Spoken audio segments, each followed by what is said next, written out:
adalah gambaran buat kita. Jadi Bapak Ibu Saudaraku yang saya kasih di dalam nama Tuhan Yesus, di mana kita menjadi orang Kristen harus kita kembali kepada Alkitab. Karena artinya kita itu Kristen itu artinya pengikut Kristus. Jadi kita tidak tahu apa yang harus kita lakukan jika kita tidak kembali kepada Alkitab. Karena Alkitab itu adalah Allah sendiri. Allah sendiri. Jadi jika kita mengetahui bahwa firman itu Allah sendiri, kenapa kita tidak kembali kepada Alkitab? Kenapa kita kembali kepada ajaran-ajaran manusia?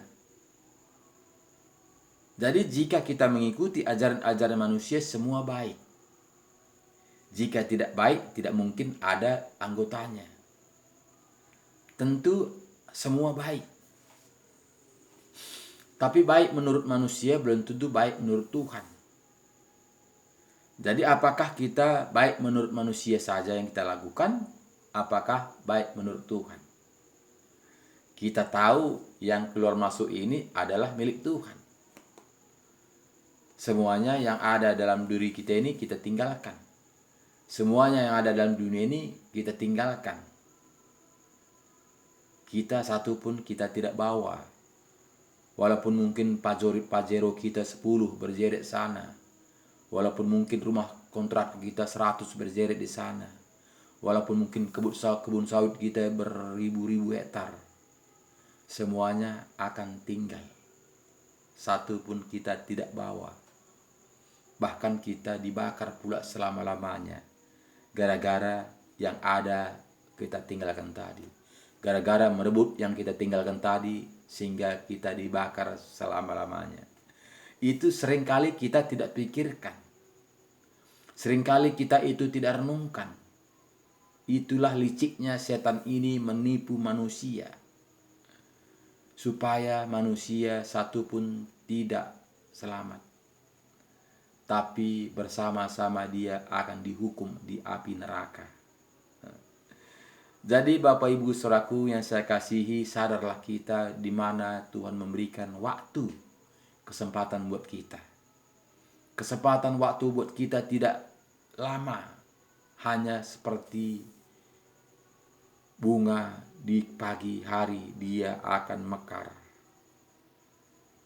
Mekar, begitu indahnya, begitu luar biasanya, begitu cantiknya. Tapi begitu datang sinar matahari menyinarinya, panas dia akan mulai kencup. Kencup dia akan terkulai, dia akan jatuh busuk. Hanya begitunya katanya kita hidup dalam dunia ini Bapak Saudaraku. Jadi jika demikian Bapak Saudaraku, kenapa kita tidak memikirkan hal-hal kehidupan itu? Hal-hal keluar masuk ini Saudaraku, itu yang harus kita pikirkan, yang tidak kelihatan ini. Satupun manusia tidak melihat yang keluar masuk ini, yang berkuasa ini, yang membuat tubuh kita ini hidup ini, kita tidak tahu, tidak melihat. Bahkan dokter juga dia melihat ada atau tidak, dia pegang urat nadi kita ini. Apakah masih ada atau tidak. Jadi dia pegang urat nadi kita ini sini. Dia pegang di sini, berdenyut atau tidak. Jadi tidak tahu bahwa dia keluar atau tidak titipan Tuhan itu. Jadi perjuangan kita ini yang tidak kelihatan ini Bapak Saudaraku, bukan kelihatan ini, bukan dengan kelihatan kita ini, bukan tubuh kita ini yang kelihatan ini. Tapi yang tidak kelihatan itu yang berharga. Kalau yang kelihatan ini 70, kalau kuat 80 tahun. Hanya itunya. Lewat itu penderitaan. Walaupun mungkin ada orang hidup 125 tahun saat ini, itu adalah penderitaan. Itulah tersiksa. Hidup tapi tersiksa. Ada saat ini Bapak Saudaraku lebih daripada 70 tahun. Padahal firman Tuhan mengatakan 70 tahun. 70 tahun itu masih bisa kita mengambil makanan kita sendiri. Tapi lebih dari situ tidak lagi bisa. Sudah sama seperti anak-anak, kembali kepada awal. Sudah tergantung kepada orang lain. Nggak bisa berbuat apa-apa, mandi sendiri pun tidak bisa lagi. Sudah tergantung kepada orang yang mau membantu kita. Dulu kita lahir, ada yang menyayangi kita. Dicium-cium, dipangku-pangku, dipeluk-peluk, diayun-ayun, digendong-gendong. Tapi ketika kita berakhir, melewati batas yang dijanjikan Tuhan, tidak lagi ada memangku-mangku kita. Tidak lagi ada mencium-cium kita. Tidak ada lagi yang menyayangi kita. Karena apa? Karena sekeliling kita juga sudah menjauh. Menganggap kita itu menjadi beban. Jadi itu Bapak Saudaraku tidak kita sadari. Semua doa manusia umur kita panjang. Walaupun mungkin masih tidak bisa berbuat apa-apa, dia mengharap panjang. Jadi Bapak Ibu Saudaraku, jika kita berpikir secara jasmani, secara tubuh, itu adalah penyiksaan. Kalau kita sadari. Tapi jika kita tidak sadari, itu menganggap kita itu adalah rezeki, panjang umur. Walaupun kita menderita, tidak bisa berbuat apa-apa di tempat tidur, semuanya mengharapkan pengasihan orang lain, kita menganggap itu adalah panjang umur, adalah rezeki, berkat dari Tuhan. Jadi Bapak Ibu Saudaraku yang saya kasih di dalam nama Tuhan Yesus, ini harus kita kembali kepada firman Tuhan, supaya kita itu mendapatkan hidup ini damai sejahtera. Bisa kita menikmati hidup ini. Bagaimana layaknya kita hidup di dalam dunia ini. Apa artinya kita hidup dalam dunia ini? Untuk apa kita dilahirkan ke dunia ini? Jadi itu harus kita mengerti Bapak Saudaraku. Banyak saat ini manusia tidak mengerti untuk apa dilahirkan ke dunia ini. Dia menganggap dia ingin menguasai dunia ini. Nah, jadi Tuhan kecewa. Tuhan memberikan napas kita ini bukan untuk dunia, tapi untuk memuji, memuliakan nama Tuhan, mengikuti firman Tuhan, melakukan firman Tuhan, menjadi gambaran Tuhan. Itu rencana Tuhan. Tapi banyak manusia ini, karena manusia ini kita hidup di dalam dunia. Karena kita tahu setan sudah jatuhkan ke dunia, sehingga kita akan dikuasai dunia. Sehingga kita lupa Sang Pencipta. Kenapa? Ya karena udah jelas setan sudah jatuhkan dunia ini. Ya tentu dia yang berkuasa. Dia tidak senang kita memuji, memuliakan nama Tuhan. Tentu kita dirayu, dibujuk supaya tidak kembali kepada Alkitab. Tidak kembali kepada firman Tuhan. Karena penghuni dunia, setan yang turunkan ke dunia ini, dia tidak ingin kita selamat. Tidak ingin kita mendapatkan kehidupan yang kekal itu, kerajaan surga itu. Tapi ingin dia bersama-sama dia dihukum di api neraka. Karena si iblis tidak lagi bisa mendapatkan kerajaan surga, tapi dia mendapatkan hukuman yang kekal. Jadi dia akan mencari temannya sebanyak-banyaknya di dunia ini, supaya bersama-sama dia dibakar di api neraka. Jadi Bapak Ibu Saudaraku yang saya kasih di dalam nama Tuhan Yesus, sangat jelas firman Tuhan mengatakan kepada kita tadi, kita yang harus kita lakukan itu adalah firman Tuhan. Jadi di sini kita melihat ayat 241, dan ia akan berkata juga kepada mereka yang di sebelah kirinya, enyahlah dari hadapanku, hai kamu orang-orang terkutuk, enyahlah ke dalam api yang kekal yang telah disediakan untuk iblis dan malaikat-malaikatnya. Jadi ini Bapak Saudaraku, kita tahu kita tadi si iblis sudah dijatuhkan ke dunia ini. Nah, jadi jika kita tidak tunduk kepada firman Tuhan, tentu di sini adalah si iblis yang menguasai kita.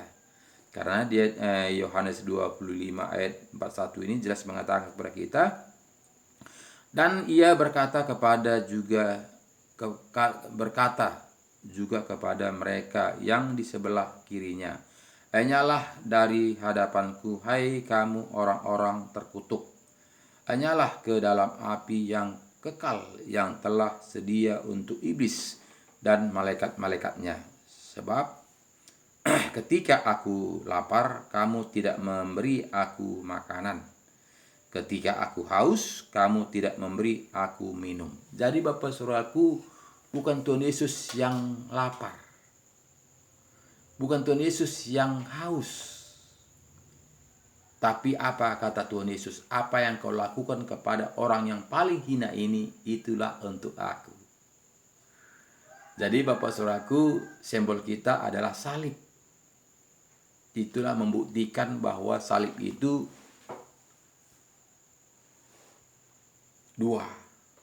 Kita harus memperhatikan sekeliling kita, barulah kita ke atas. Tuhan, saya sudah melakukan pekerjaan-Mu.